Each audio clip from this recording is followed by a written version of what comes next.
Canada bans new handgun sales in latest gun control action. Here's a summary of the article. We process your data to deliver content or advertisements and measure the delivery of such content or advertisements to extract insights about our website. Your device can receive and send information that allows you to see and interact with ads and content.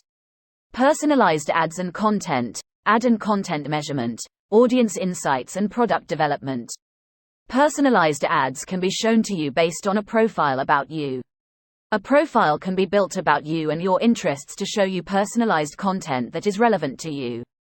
Personalized content can be shown to you based on a profile about you. Ads can be shown to you based on the content you're viewing, the app you're using, your approximate location, or your device type. This post received a score of 38,000, with an upvote ratio of 79%. Here are the top comments in response to this article. Exclusive data obtained by Reuters for Ontario, Canada's most populous province, shows that when handguns involved in crimes were traced in 2021, they were overwhelmingly 85% of the time, found to have come from the United States. The largest arms-dealing country in the world that is also connected by land? No way. With thousands of miles of border you can walk right across in many places. With thousands of convenient roads on either side. Back in the day, there were crossings that operated on the honor system at night. I remember reading about a farmer who'd have to stop at the border booth and use the phone to notify the border agents whenever a cow would wander over the border. In the 80s, my 13-year-old bro took a handwritten note from our mom to ride his bike across the border to go fishing. No problem. Not even sure what difference it makes at this point. There's already so many restrictions stopping from anyone from buying a gun. Like you can't just sit down one day and feel like you want a gun, and then get one within that same week. It's a long process. I've been waiting on my pal for nearly 6 months now. Perhaps he's not really your pal, buddy. Perhaps he isn't really his buddy, guy. Perhaps he isn't really your guy, friend. So people with guns, permits are grandfathered in, but I'm curious if handguns can still be inherited? According to the post in Canada Guns, no, they can't be inherited either. What about registering them to a trust and just adding beneficiaries? That was a thing here in the States for NFA item, not sure if it still stands. Would that work in Canada? NFA trusts are still a big thing.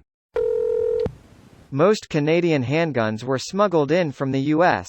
That's not going to change anytime soon. After a law like this, it absolutely will change. It will increase dramatically. It's already close to 100%. Can't increase much more than that. SMH Canadians not giving 110%. This is why they can't win a Stanley Cup. You're gonna piss off a bunch of Leafs fans. That's okay, I'm not scared of them, they don't even have any guns. Context. Handguns have been restricted in Canada for decades now.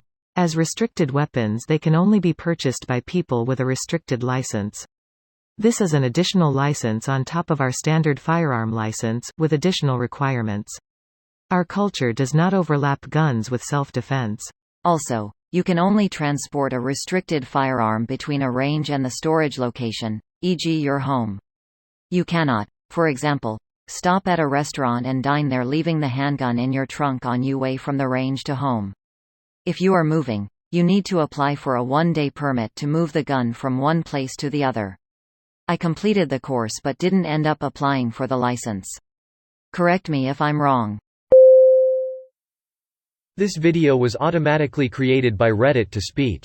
The article and comments in this video were selected from Reddit according to their upvotes, and any paraphrasing was performed by smmry.com, without any human intervention.